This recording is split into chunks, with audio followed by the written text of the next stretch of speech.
Anyone had a sick child call in the middle of a preliminary podcast? I just did, and this is how we're going to intro this. So welcome, Amy Lacey. And while I was on that, talking to the school nurse, she's like, sick kid.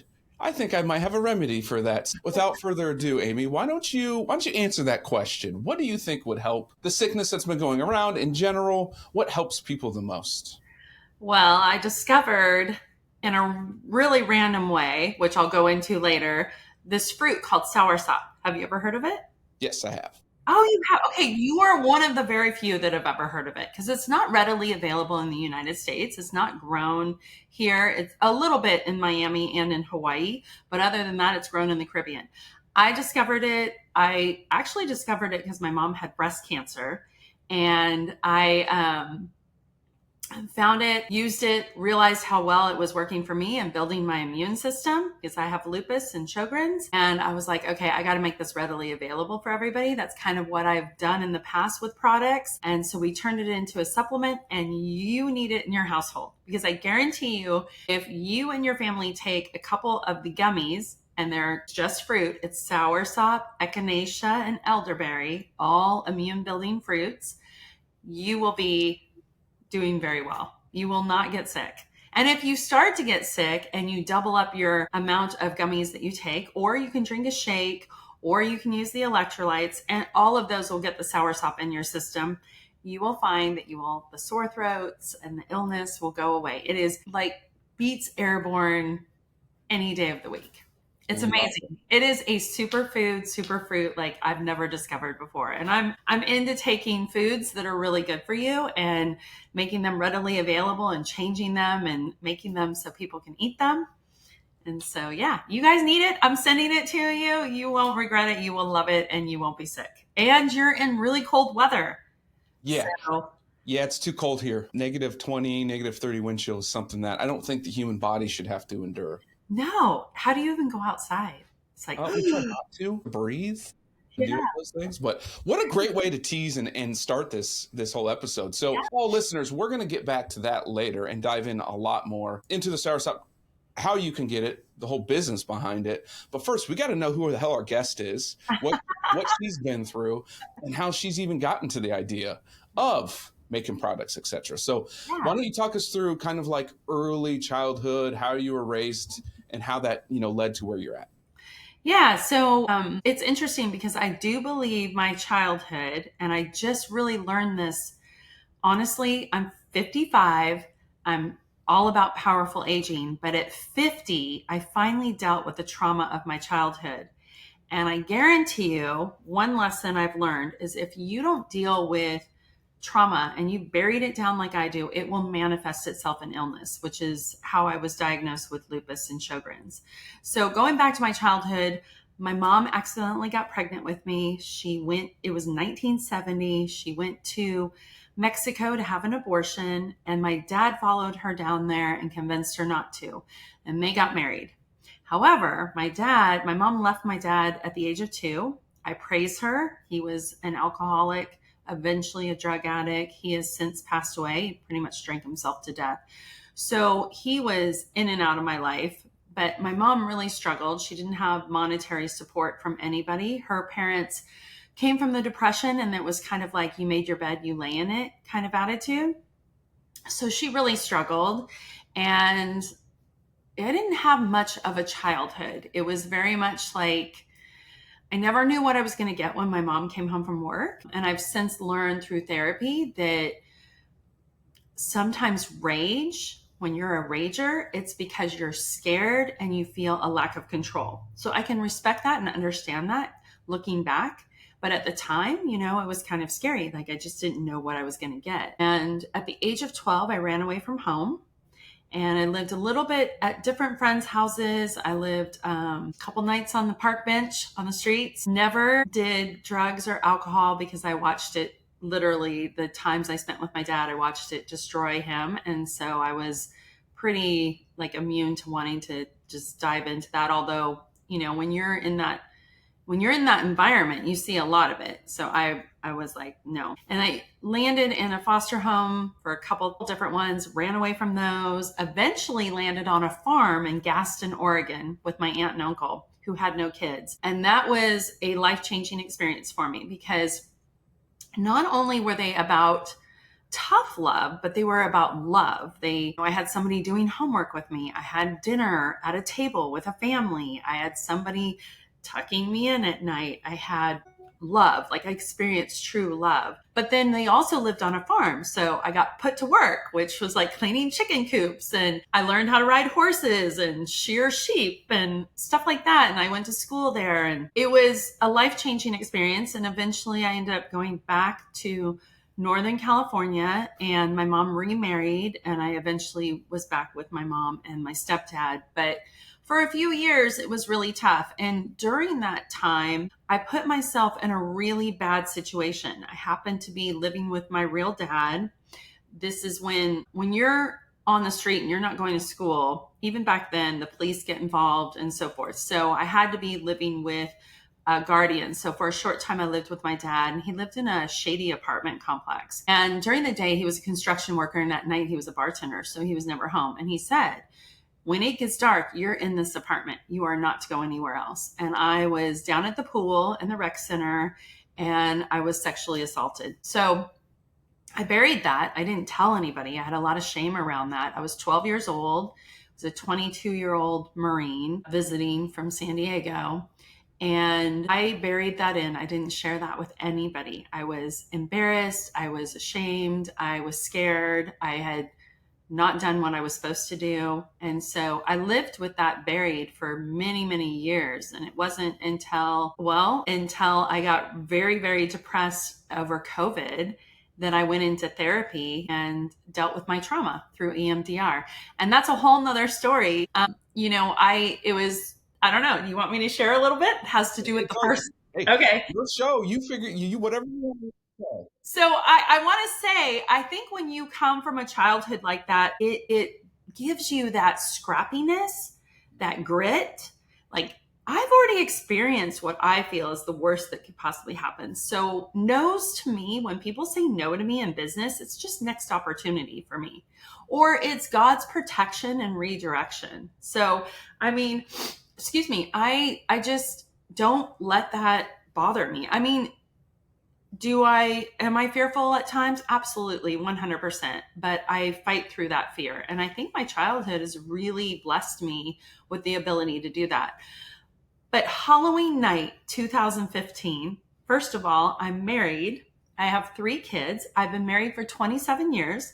The counselors are like, that's unheard of with your childhood. Like, you should be on the streets. You shouldn't be a functioning success, and you shouldn't be able to be married for that long and be able to maintain a relationship. But yeah, I have a wonderful, very patient husband, 27 years. We have 3 kids, 2 boys and a girl. And so for me, family traditions and just little things like we had Friday family fun night, pizza and board games. That was like something I cherish. Like, those are things that, and I would play with my kids all the time when they were little, like, cause I never had anyone to play with. So I was like, oh, I'm playing hide and seek with you. I'm playing Candyland with you. I'm going to be like, whatever. We just had so much fun. So I had this Friday night family fun night. Halloween 2015 is a Saturday. I wake up and I can't get out of bed. I'm in so much pain. My whole body is just like inflamed, and I can't walk, and I'm in excruciating pain. We had Friday family fun night, pizza and board games, and I'm pretty sure we were eating Domino's pizza that night. So I had woken up many Saturday mornings not feeling great, and I figured it was the pizza I was eating, but this time was different. And so it was Halloween. We were supposed to go to a Halloween party. My husband had to take the kids by himself. I literally was bedriddled. And interesting, that night, I was bored. And so I was doing I was through my email, and somebody had sent me a Beth Moore book of James. And I didn't grow up with religion. I wasn't religious. My kids were in a private school, which was a Christian school, actually, because it was the only one in the town that we lived in. And sometimes I would go to chapel to learn what they were learning, because I had no religion background at all. Matter of fact, my stepdad at the time was an atheist. So somebody had accidentally sent me the Beth Moore Book of James Bible study, and I decided to do it that night on Halloween night. And in the middle of it, she says, you want to accept Jesus into your life. And so I did it. And I wish I could say that I was able to jump out of bed and like feel really good. I did feel something though. I felt something different, but no, I was still really sick. And it turns out that I was diagnosed with lupus and Sjogren's. And so they immediately put me on Plaquenil, which is the drug that everybody was talking about over COVID trying to get, which has horrendous side effects. They put me on steroids. If anybody's had steroids, that oral steroids are horrible, but when you're getting shots of steroids, you're not sleeping and you become a cray-cray girl, like cray-cray person. When you don't have sleep, is like, I mean, they have used steroids in prisons to torture people. Right. Like it's terrible. So that, and then they put me on Wellbutrin for anxiety, and they put me on hydrochloroside for a water pill to get inflammation off, because inflammation was attacking my body. So I was on all these horrendous medicines and I got really depressed, and I was like, okay, I got to do something. I got to change. So I decided to change the way I was eating and use food as medicine. And that's where I just found this cauliflower pizza crust online, and I made it, and it was an epic failure at first, and we finally perfected it. And then I realized that all my family loved it, and I was able to like sneak vegetables. And that one kid, I have the one kid that won't eat a vegetable. The other two are great. And so I was able to sneak it in for him. He couldn't taste the cauliflower. Cauliflower is so bland, it takes on whatever flavor you want. And I wasn't a huge cauliflower fan, but the recipe called for it.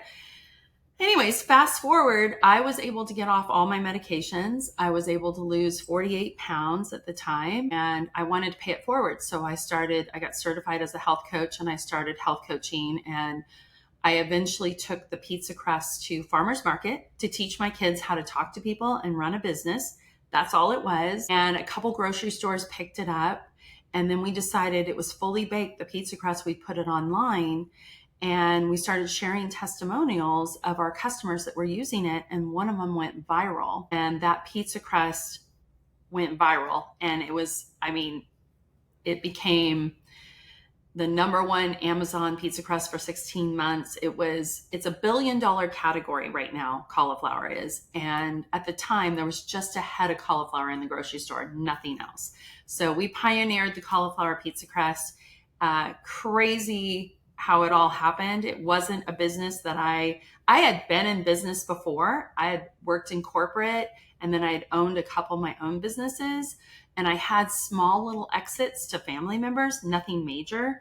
But this business went from like negative a couple $100,000 because it was really expensive for me to get it started, to 5.3 million the first year after it went viral, to over 20 million the second year. And so I had to learn real quick how to build a business very quickly. When I tell you the story about the Book of James, because I can look back and see, and I don't know if you're faith-based or not, or if your audience is, and I certainly am not here to preach that, but I will tell you that I could see God's hand in the business and different opportunities that opened up, and the doors that opened up were incredible. It was a struggle at first. Many people, especially in the grocery, would say no, like cauliflower doesn't really sell. Nobody really likes it. It's last veggie standing on a veggie tray at a party. Nobody really eats it. So a pizza crust made of cauliflower, nobody's going to eat that. And little, did they know they were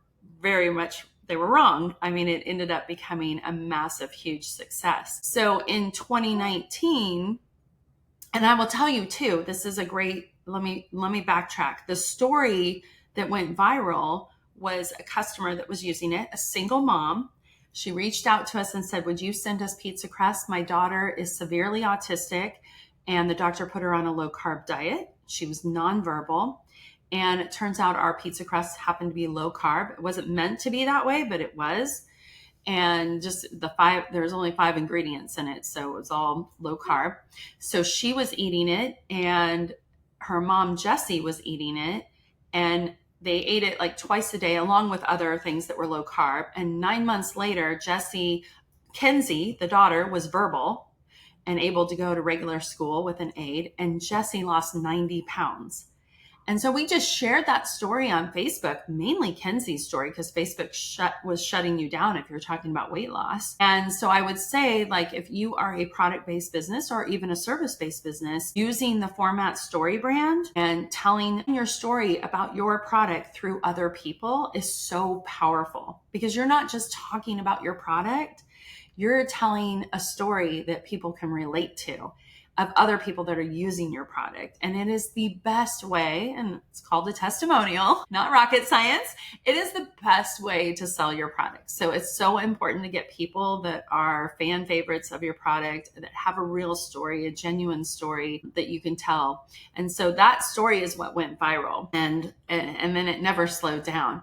But in 2019, a fire hit in Northern California, which is where the business was and where I was born and raised and grew up. And that fire was called the Camp Fire, and it burned a whole town down, Paradise, California. And since there's been so many fires lately in California, that one's come back up. People have been talking about it again because it was like the largest one at the time. And so my family, my mom, my stepdad, my aunt who had no kids, not the one I went to live with on the farm, another one, they could not, their homes didn't burn down, but they couldn't live in them. They lived in Paradise because there was no electricity and no running water. So I found them in my house, and I saw that as a sign. I had been getting offers for the company, and I saw it as a sign that maybe it was time for me to sell that company and help everybody out. And so I did. I sold it to some venture capitalists, the majority of it, not all of it. I kept a portion of it. I resigned from being CEO, and I ended up staying on the board and staying active in the company. But they did, and this is what venture capitalists do, they did exactly what they said they wouldn't do, which was they were always going to keep my team, because my team was family, friends. I mean, I had to find people quickly when we grew that fast. And so they fired my team. They changed the recipe to make it cheaper ingredients. Yep. And they put me on sabbatical. And while they put me on sabbatical, they changed all my passwords so I didn't have access to anything. So I became very depressed, which is the full circle moment here. I'm now 50 years old. And by the way, I moved everybody out of Northern California to Florida. That's how we landed in Florida, and help everyone get set up in Florida. And everybody was thriving. Kids were doing great. Right before COVID, we moved in the end of 2019. Kids are doing great. My husband, he's a physician, so he's established a new practice. He's doing great. He went part-time, and everybody's thriving. And I'm putting on a smiley face. Everybody's walking out the door, and the minute they leave, I'm crying because I have no purpose. I put all my purpose into being the CEO and running this company, and all my self-worth was in there. And so I got massively depressed, which caused inflammation and caused me to get sick again. Full circle moment. And so that's finally, my family could tell that something was wrong, even though they would come home and I would quickly put makeup on and try to put on a happy face. And they did an intervention, and they said, look, it's time for you to go into therapy and deal with some stuff. And so I did an outpatient program. I was still on sabbatical. I was in therapy like 9 to 15 hours a week. And it's funny how, fate, how the world works. It's crazy. Not only was I able to deal with the childhood that I buried and do EMDR, which was great. More importantly, I was able to do a lot of forgiveness. So I was able to forgive myself for the shame, forgive my mom. And, forgiveness, I always say this, forgiveness is a choice, but the healing is a complete process. And if you don't do, you can make the choice, but if you don't do the process of healing from it, then you're still going to have some anger in there, and anger destroys you. It's not worth it. It's not worth it. And it doesn't mean that you're giving the people that hurt you a pass. Because I had to do forgiveness to that 22-year-old Marine. I had to forgive the venture capitalist. I had to do a lot of forgiveness. It didn't mean that I gave them a pass, but it gave me the ability to move forward and in a stronger way. And one of our group therapies, this mom is sitting next to me, and she's in there because her daughter had cancer. Daughter was in high school. She's dealing with the guilt of all that. And she tells me about this product called SourSop and how it's helping her daughter. and my mom had just been diagnosed with cancer. So that's how I discovered SourSop. So, I mean, if I had never sold the company, got depressed again, gone in therapy, I wouldn't be in the position I'm in right now, which is a pretty great position. And I have even a better product than a cauliflower. That is a whole mouthful I just said. No, but it's great. And there's a lot of places we're going with this, but I want to start with the one that I speak about, preach about, say on most of my podcasts, and that is the opportunities that presented themselves in your life. You were either in this headspace, physical space, to take them on. Yes. Most people, and the reason businesses don't succeed, or you play that what if or I should have done it situation, is because you're not squared away like who you are, right? Mm-hmm. Now, you had a lot going on, you were depressed, all these other triggers, but in your mind, you knew, like, I want to get out of this. And when you're in that mindset, when an opportunity presents itself, you're able to attack that. I relate it back to being an athlete. I played collegiate football. We trained all year round for those little bit of opportunities. And so when you're physically fit and mentally fit in order to take them on, that's when the wealth generation can come. That's when life-changing things can come. And you, throughout your life, really the whole entire story was you were able to take on those opportunities when they were there, and you hit them out of the park. Yeah, I've been really, some people say lucky, but I say no. It's like, it's hard work. And I often talk about like the 5 Ps, which is people, surrounding yourself with the right people. So I really believe in therapy or masterminds or a coach. I believe in that wholeheartedly. And I've always had that. I've always made sure I've tried to up level myself. I put myself through college, but then after that, I got a coach. And so I just believe that's really important. And I know you do too, as an athlete. And then, besides people, you got to be passionate. I mean, you've got to have some passion. I listen to business owners all the time, and they will talk about owning businesses that they're not passionate about. But if it's a business like I've had, where it has served a purpose, where it served the person I once was and really helped me, and I want to pay it forward, I've got to be passionate about it. It can't just be a laundromat that's a cash cow. You know what I mean? Those are good to have in your portfolio. Car washes, laundromats, those kinds of things, great. But if you're going to have a business that you're in every day, you better have some passion about it.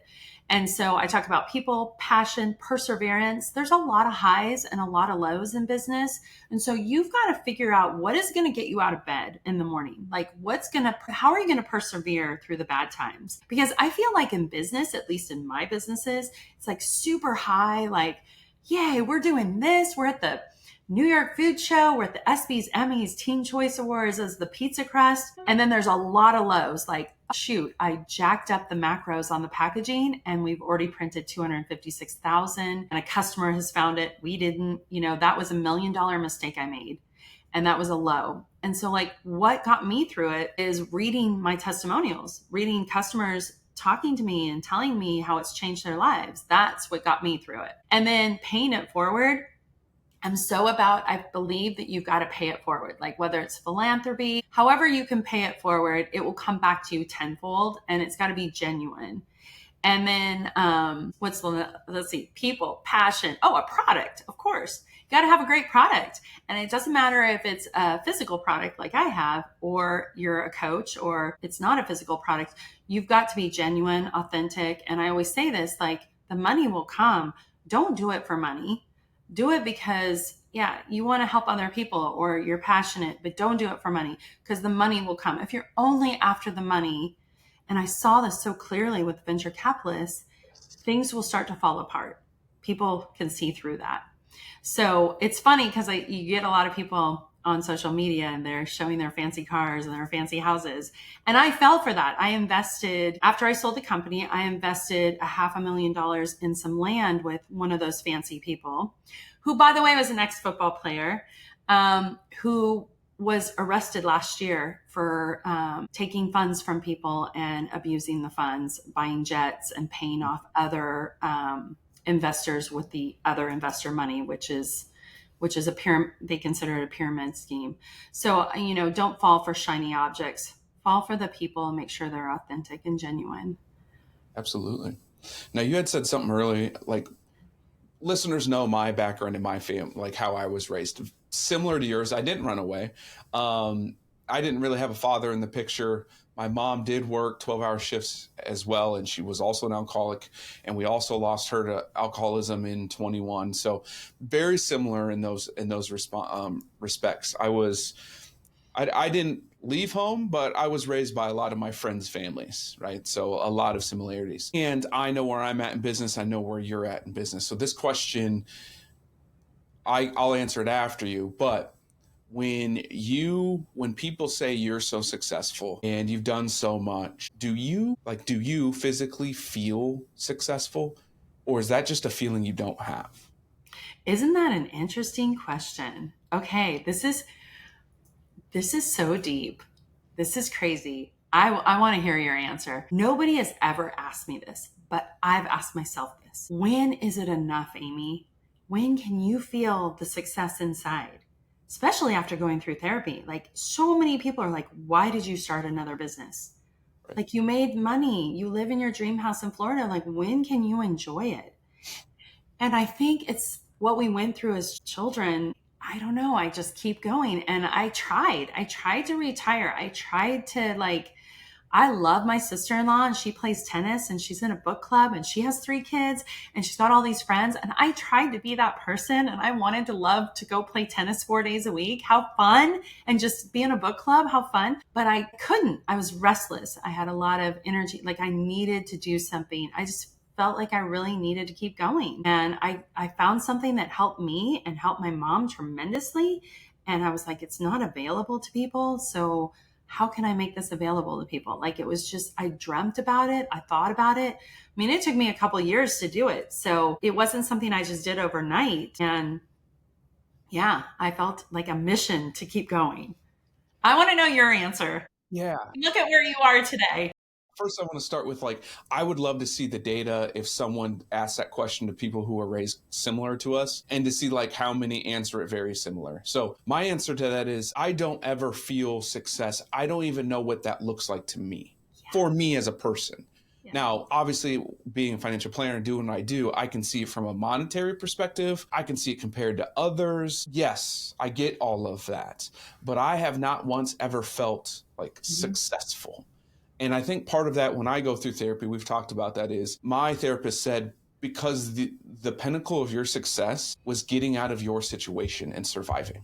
Yeah. So you've already done your Mount Everest. You've already accomplished everything with that point forward. So nothing else feels like anything, because you've already done it. Like, you've already reached your pinnacle. And then when she said that, I went, well, shit, for that, because great. I'm glad I'm here, but what do I do with it?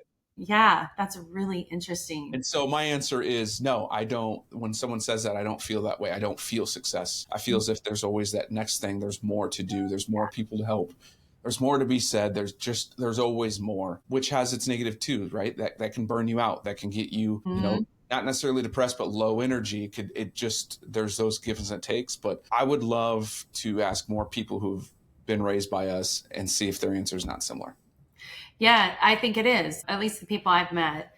And I was in a mastermind that was a pretty high level mastermind. It's called the 100 Mil Mastermind. And it was interesting because when I went into that mastermind, I was there was only 5 women. There was a lot of men, only because you had to be a 7-figure owner to be in there. And they actually checked your tax returns to make sure that you qualified. And then you had to be vetted as an investor also, because you were going to probably invest in some of these opportunities that they were presenting. And I was at this table, the very first meeting. I was the only girl at the table, and it was all men. And every single one has been just striving and very successful. It came from really hard backgrounds. Like, the guy sitting to the right of me, he had been in prison. He had been robbing. He had done robbery and stealing cars, never hurt anybody. But in prison, he taught himself how to code. And then he created a coding business when he got out, and he sold it for $500 million. And now he's married with kids and still going, still working, still, a good person. He's turned his life around. Another guy who lives in Las Vegas, drives a Rolls Royce, I guess, in Las Vegas all the time. He's very well known in Las Vegas. He grew up his single mom, he had 11 brothers and sisters, a family that the mom worked for turned a chicken coop into like a little 1-bedroom place, and they lived in that for like 2 years in a chicken coop. And they went to the bathroom in an outhouse. I mean, hard stories, but these people are uber successful. They never stop. And I've always attributed the fact that these hard times, like, it makes things like failure easier, I guess. Like, I failed so many times. I had that $1 million mistake with cauliflower.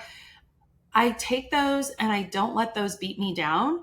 I'm just like, okay, this is a learning opportunity. Like, I'm going to make it right, and I'm going to learn from it and move forward. And so I think there's blessings to being raised in tough situations. And certainly the 2 I just shared were much tougher than anything I experienced, I think. But there has to be something to it, because I've thought, like, they both have sold their companies for hundreds of millions of dollars. You know, my company sold for 8 figures. I can't say the amount, but 8 figures. Theirs were 9 figures, like high 9 figures.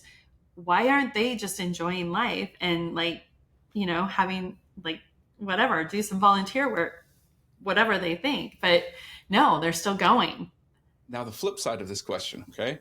Okay. The other side of it, you're a mom, I'm a dad, we have kids. How do we instill what we went through without having them to experience it, so that way they have the mindset and the things that we've learned, so they can continue to be successful, or whatever we deem successful? Yeah. How old are your kids? 10 and will be 8. Okay, so I have a 22-year-old, next month a 21-year-old, and a 16-year-old. So I have 2 that are in college, and I have been extremely transparent with them. Like, they know they're very close to my mom and my stepdad, which is awesome. They have a much different relationship with them than I ever did, which I love, but they know everything. They don't know about the sexual assault, but they know everything else. And I'm very transparent about how poor we were, what we had. I had the school lunches and how blessed they are. But they've seen the work ethic, and like I have a boy, it goes boy, girl, boy. So my daughter, who I'm getting ready to go visit this weekend in New York, she's like, Mom, you have been the best role model for me. Not only did you take us to farmer's market and have us work, because they all worked in the cauliflower and they hated the smell of it. It is the most disgusting smell. And they all helped me, and they saw the businesses. And then I did, during COVID, I did brick and mortar to click and order, which was brick and mortar businesses that were shutting down. I was teaching them how to go online. My son helped me with that. Like, they've all been involved in every business I've done. My daughter is really actively involved right now in our current business. And then they've watched their dad, who's a physician. It's funny because I'm kind of anti-Western medicine. So we're like that Republican Democrat couple, yeah, where we kind of butt heads. I'm holistic, he's Western, and we kind of butt heads about it. And I'm really anti-big pharma, and I used to work for big pharma. So I've seen 2 sides to that story. But I know there's good medicine in Western medicine, but it's also being very much abused. But anyways, they've seen what he's done. And so I think we've instilled a good work ethic in them. They're very successful kids. They work really hard. But I see them enjoying the rewards of it, which, like we've been talking about, is really hard for us too. And they understand family values. Like, that has been something that I've really pushed, to have a really close-knit, strong family. I mean, there is a study out there for all of you that have kids, that if you don't eat dinner as a family at the table, and my kids in high school were very athletic, very into sports, and we had different time schedules, but we always sat down as a family, whether it was 5 o'clock or 4:30 or 9 o'clock. We were sitting down as a family, eating together, and what's the best thing that happened to you today, and what's the worst thing that happened to you today. Open communication, no phones, eat together, maybe a special meal for the one kid that wouldn't eat a vegetable and everybody else is eating stir fry or whatever. There is studies that show that kids do much better as adults if they've sat around a table at least 5 nights out of 7 a week, eating dinner as a family and having a conversation. So I think it's really important because I think a lot of families don't do that anymore because of sports schedules. And I mean, my 16-year-old's playing lacrosse. He leaves the house at 7 and then practice right after school. He's not home until 6:30. So he's gone all day. And the practice is like 3.5 hours, and they practice on Saturday too. But we arrange our schedule to fit his because it's that important. Yeah, it is. And I think you answered it. Transparency. It has to be there. Yeah. A lot of other generations missed that. Oh, big They time. did not parent transparency. No, they know when I was depressed. They know about running away. They know about living on the street. They know about my real dad. And there's horrific stories I have about that. They know all of that. I'm very transparent with them at the right age. Yeah. And then Yeah, teaching 3 and them. 4-year-olds don't really comprehend, so it's pointless at that point. Yeah. Yeah. And they know that family is everything. Yeah. Family's first. Absolutely. Well, let's get into it as we get towards the end. All right, lay it on us. SourSop. Okay, so I know what it is because I'm a foodie and I've tracked it, but like, what is it? How can people get to it? Lay it on us. Yeah, so, okay, couple things. Before I do that, I manage my own Instagram. So if anybody wants to go to my Instagram, it's Hey Amy Lacey, because Amy Lacey was already taken by a news broadcaster. I'm not that person. I'm not the news broadcaster. So it's Hey, and it's not Hey like you eat. It's Hey like hey. HeyAmyLacey. If you DM me, I'm the one that takes care of my own Instagram. I will send you a tool that I use all the time to make decisions called a SWOT analysis. Have you ever used it? Strengths, weaknesses, opportunities, threats. I have a special way that I use it. I will gladly send that to you. I also have been using AI a lot in our business. And for emails and things like that, but I need it to be really authentic in my voice. So I have a cheat sheet on how to make AI your voice. And there are apps out there that you can put in an email and see if it's AI or human. And AI will write it in my voice and the app will say human. So I have a cheat sheet that I'd love to give anybody. Just DM me and I'll send those over to you and just tell me you heard me on this podcast, and I would love to give those away. And then we also have 20% off SourSop. So if you DM me that you want the coupon, I'll send that to you as well. And I think you probably are getting that coupon if you want to share it in the notes or whatever. But SourSop is a superfruit. It's been around for centuries. People in the Caribbean and other parts of the world, I've even gone to Seychelles, which is an island off of South Africa, where they were using it. They farm it. They're using it for years for anything from colic babies, which I would have known about it then, to gut health, to antidepressants, to blood pressure control. We can't promote any of that, right? Because the FDA would not allow us. What we do promote it for is immune health and cell regeneration. And so we have a shake that also has mass amounts of vitamins, A, D, B12, magnesium, zinc, potassium, turmeric. It's milk thistle. I mean, I could go on and on. It's got Irish sea moss and SourSop in it. Amazing. It's great. We call it a food boost. So you can put it in yogurt, make a smoothie out of it. We have gummies that are just easy to eat. No, they're not those kind of gummies. Everybody asks me that. I'm like, no, they are just SourSop, echinacea, elderberry. So they will build your immune system. I already talked about that in the beginning. They taste delicious. We're soon to come out with a skincare line because SourSop does cell regeneration and it will help with wrinkles. It will help with acne. It's an amazing fruit for your topical as well as ingesting. And then we are working with my husband on a sleep formulation. It's already done. We just haven't got it out there yet to get back to your natural sleep rhythm. It's tremendous in anti-anxiety, so it helps you sleep really well, even in the current forms that we have. We have an electrolyte for your athletes. We use Celtic salt, but SourSop does wonders for that as well. So it's just like Google SourSop. You will see there's all kinds of studies that other countries are using it for holistic ways to treat cancer. The girl that I met, the woman I met, her daughter had back cancer in her spine. and she was getting lesions on her throat and also on her rectum. And so her mom was making SourSop tea, and it was soothing and clearing up those lesions, and she was able to eat, which gave her more strength.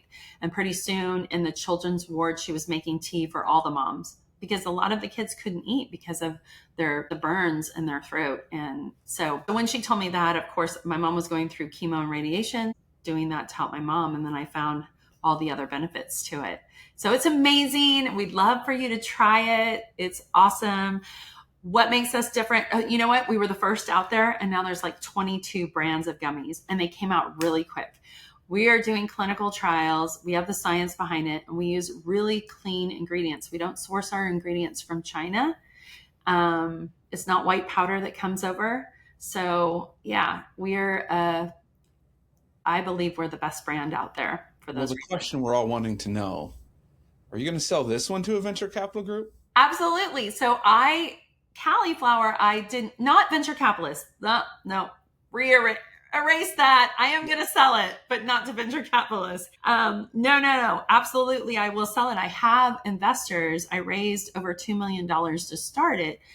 I didn't do that with cauliflower. And the reason why I did it wasn't so much the money. It was the people that came in are amazing. We do investor retreats.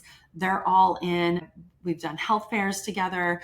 Like, it's a group of really powerful women and a couple of men. And we have a neurosurgeon, which is awesome because, he helps promote from the medical side. We've got PA, we've got a couple nurses, but then we've got some really strong business women in there. And so it's been a lot of fun. It's been challenging, but it's been fun too. See, and that's how we're going to end it. You started with it. Okay. One of the keys was people, right? Yes. You talk about you have to have a team around you. That's the only way to be successful in life, wealth, you name it. You have to have that. And so just like SourSop's doing now, everybody, she has a powerful team. She did it through investors, but they're not just about money.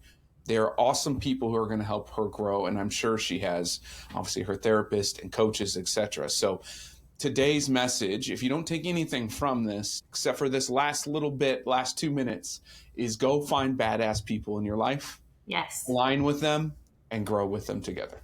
Yes, that's great. That's a great message to end it on, because that's how I've been able to move forward.